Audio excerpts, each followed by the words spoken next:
দেখো বন্ধুরা, আজকে একটা নতুন রেসিপি শেয়ার করবো তোমাদের সাথে। সজা ডাঁটা আলু আমি আগেও শেয়ার করেছি, বাট আজকে যেটা করবো সেটা হচ্ছে সজা ডাঁটা আলু দিয়ে মোরলা মাছের ঝাল। মানে সজা ডাঁটা আর আলুর ঝালের মধ্যেই আমি মোরলা মাছটা দেবো।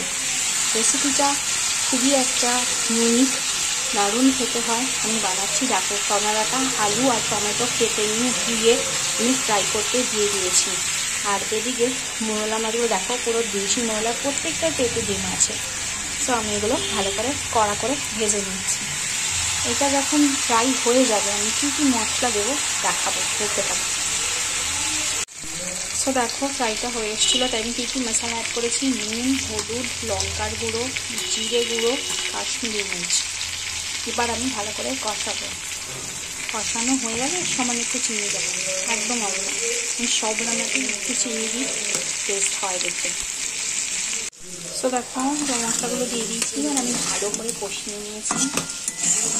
এটা কিন্তু একটু ঝালঝালই হয়, কিন্তু খুবই ভালো লাগে এই রান্নাটা। আমার মানে শ্বশুরবাড়িতে এসে আমি দেখেছি শাশুড়িকে করতে, যদিও এটা আমি মায়ের কাছে আমি খাইনি।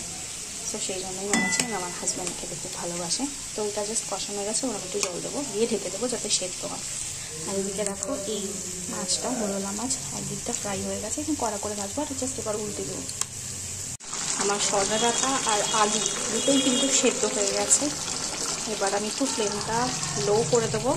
এবার জাস্ট আমি ভেজে রাখা মোরলা মাছগুলো দেখো, আমি যেগুলো ভেজে রেখেছিলাম পরপরে করে ভেজেছি, জাস্ট ওপর দিয়ে দিচ্ছি। এবার আমি জাস্ট একটু নাড়িয়ে চাড়িয়ে নেব। আর কিন্তু তৈরি হয়ে গেল সজা ডাঁটা মোরলা মাছ দিয়ে ঝাল।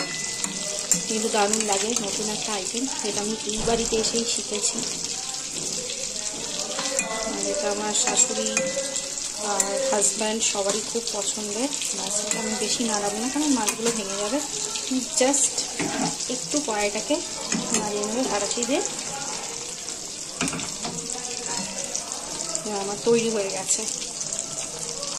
সো দেখো আমার সজনা ডাঁটা আলু দিয়ে মোরলা মাছের ঝাল রেডি। বানিয়ে এটা বাড়িতে খেয়ে দেখো। আমার মনে হয় যতটা, দেখো আমার সজনা ডাঁটা আলু দিয়ে মোরলা মাছের ঝাল রেডি। আশা করি সবার এটা খুব ভালো লাগবে, বাড়িতে ট্রাই করতে পারো। কেমন লাগলো রেসিপিটা আমাকে জানিও।